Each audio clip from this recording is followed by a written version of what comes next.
When we talk about the Republican Party becoming the American Taliban, some people think we're exaggerating, right? But as it turns out, it is absolutely what's happening. When you get a bill that gets out of committee and is going to the floor that says one must post the 10 commandments in every school in America, please tell me that isn't making sure that Christianity, or it's funny that they're using the 10 commandments from the Old Testament, but that Christianity is somehow the religion of the land. I want you to listen to this, then we'll take it on the other side. I say this to you as a fellow Christian. Representative Noble, I know you're a devout Christian, and so am I. This bill, to me, is not only unconstitutional, it's not only un-American, I think it is also deeply un-Christian. That was Texas State Representative James Talarico earlier this month as a committee was taking up a bill that would require public school classrooms to display the 10 commandments. Representative Talarico's arguments did not win over the majority of his Republican-led committee, and the bill was later voted out of that committee and into the full state house. And that is where it sits tonight.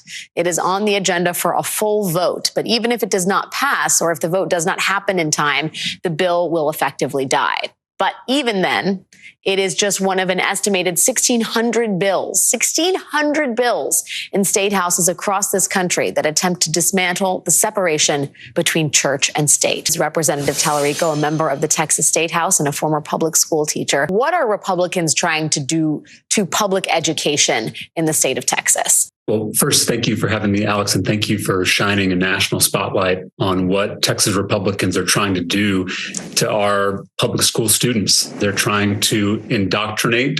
They're trying to impose their version of Christianity on 5.5 million Texas public school students.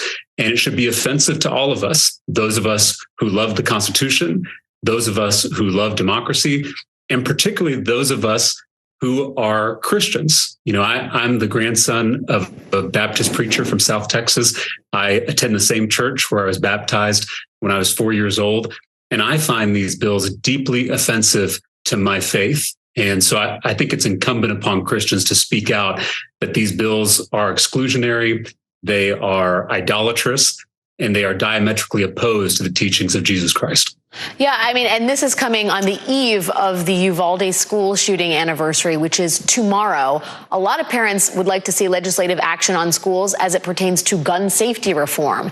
But instead, Republicans are focused on dismantling the separation between church and state. I mean, I think to anybody who was alive in the 20th century, it is shocking that that is not only being talked about, but being acted on.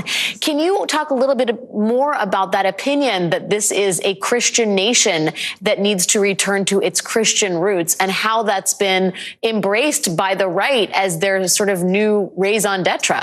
You know, I completely agree that my colleagues who confess to be Christians should return to their Christian roots. And we are called as believers to see Christ in all things. That means we are called to see Christ in the students of color who thrive with diversity, equity, and inclusion at Texas universities. We are called to see Christ in the voters in Harris County who are trying to access their God-given rights at the ballot box.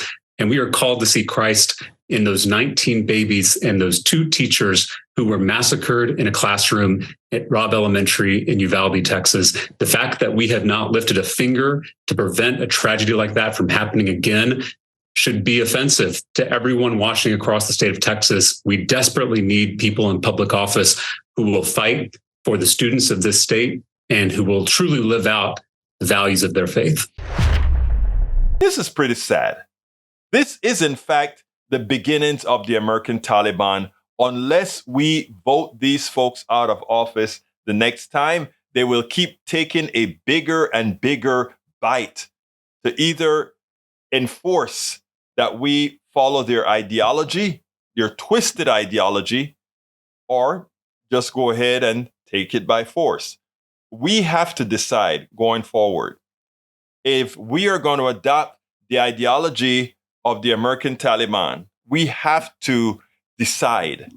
We must decide if we are going to live in real freedom or we are going to continue the gullibility we've had to make a particular group, a minority, a group that occurs a minority in the American political system, but are willing to use all the structures within our political system to force whatever they want to force upon us. Are we going to remain gullible, or are we going to vote these people out of office? I wonder how much can one take?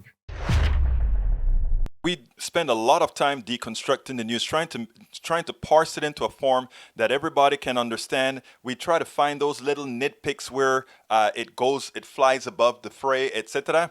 If you really like these videos that we do, I want to ask a big favor. Please go ahead. Number 1, subscribe to our channel, and number 2, please join if you can. Thank you so kindly for watching. Keep watching. Please remember to share. We must populate the entire internet with our progressive message, a message that we know is what most Americans say that they want. So help us, please join.